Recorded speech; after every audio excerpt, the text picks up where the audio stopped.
Today is a very special and meaningful day for all of us. It fills my heart with great joy to see all of you gather here to celebrate the 90th birthday of His Holiness 14th Dalai Lama.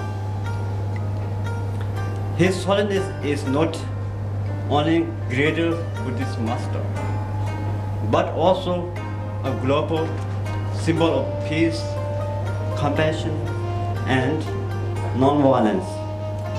On behalf of Menlhai Jamtse Ling Centre, I offer my heartfelt wish His Holiness long life and good health. His Holiness's life is truly a living embodiment of the Buddha's path, radiating kindness, courage, humility, and a boundless sense of responsibility for all sentient beings.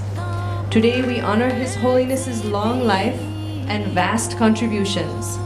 It is also a time for us to reflect on His 4 commitments, which form the heart of His life's work. His Holiness's first commitment is not towards Buddhists, but towards all human beings. He says that as human beings, we are all the same. We all want happiness and we do not want suffering.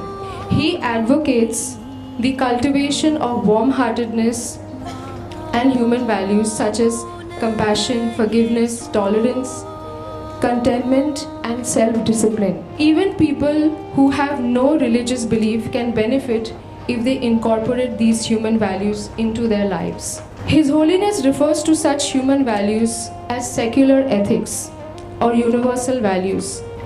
Everyone wants happiness, and happiness lies in a warm heart. In my rather naive understanding, I would say that His Holiness's first commitment to human values can basically be understood in 2 parts. His commitment to making us understand what we all want, and His commitment to making us understand how we can get there. I wonder what it could be that is stopping us from achieving this. Well, the answer is staring at us right in the face. When we turn away from warm-heartedness, when we turn away from compassion, when we turn away from forgiveness, when we turn away from tolerance, when we turn away from contentment, and when we turn away from self-discipline, that is what stops the progress. When we turn away from understanding that all beings want the same thing, which is happiness, we turn away from the very source of our own happiness itself. We are now in the 21st century. The quality of research on both the inner and physical world has reached quite high levels.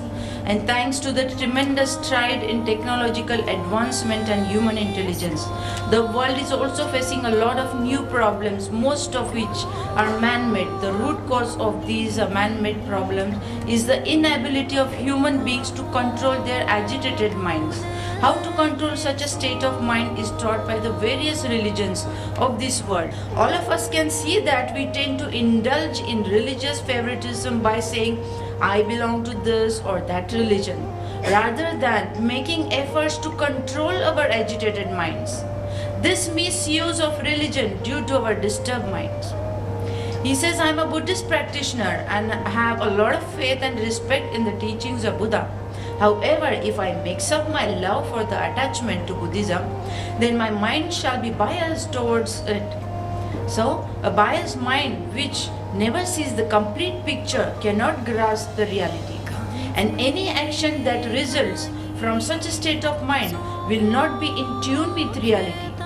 As such, it causes a lot of problems. All religions offer help to humanity, especially when facing difficult situations. All religions offer hope. Therefore, we must respect all religions. You cannot think about any country and the people without the language and the culture, which actually represents the real identity of their people and the nation. And especially Tibetans, because of the language, the rich language, we managed to translate all the Nalinda traditions, ancient wisdom knowledge, and preserve it successfully Now it is relevant to this world. Dalai Lama has taken a lot of initiative to preserve.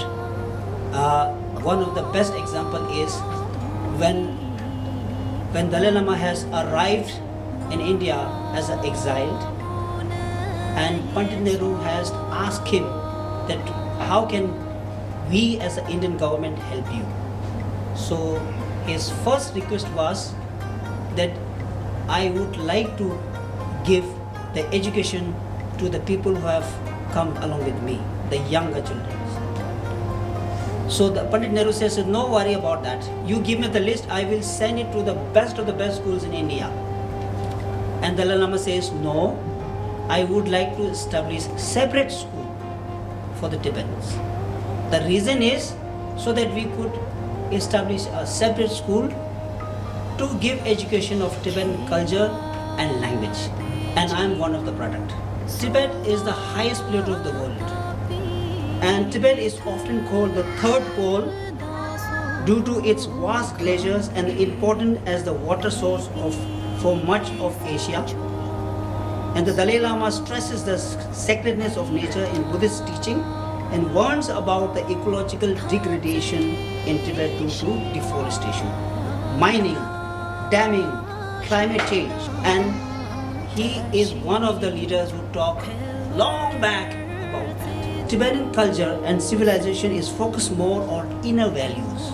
It emphasizes inner development, compassion, wisdom, integrity, and emotionally stability, making it globally relevant today.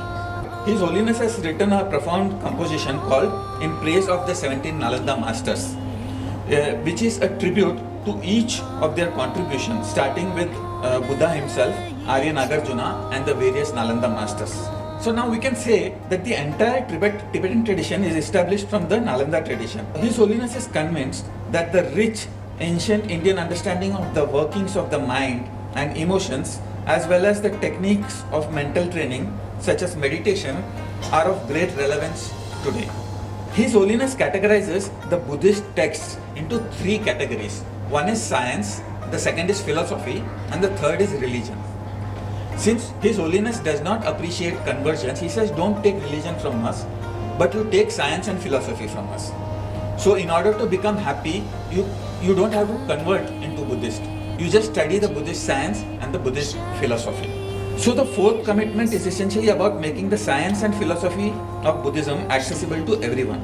Now, there are many institutes and centers which have been carrying forward His Holiness's vision through their work.